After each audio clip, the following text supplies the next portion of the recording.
काय झालं? कंटाळलास? खूप प्रयत्न करतोय, पण हवं तसं यश काय मिळेना, बरोबर ना? आता ही धावपळ सोडून कुठेतरी लांब निघून जावंसं वाटतंय ना? अजून किती दिवस सोसावं लागणार हेच तुझ्या डोक्यात कायम असतं.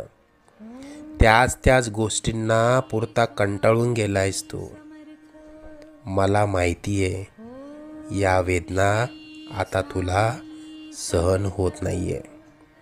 यापुढे अशी समस्या तुला सतावणार नाही. तू आजपर्यंत भरपूर दुःख सहन केलंस. तुझी वाईट वेळ संपून जाईल. त्यानंतर येतील सुखाचे सोन्यासारखे दिवस.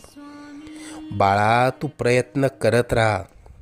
जिथे तू थांबशील तिथून पुढे तू हाती घेतलेले कार्य आम्ही पूर्णत्वास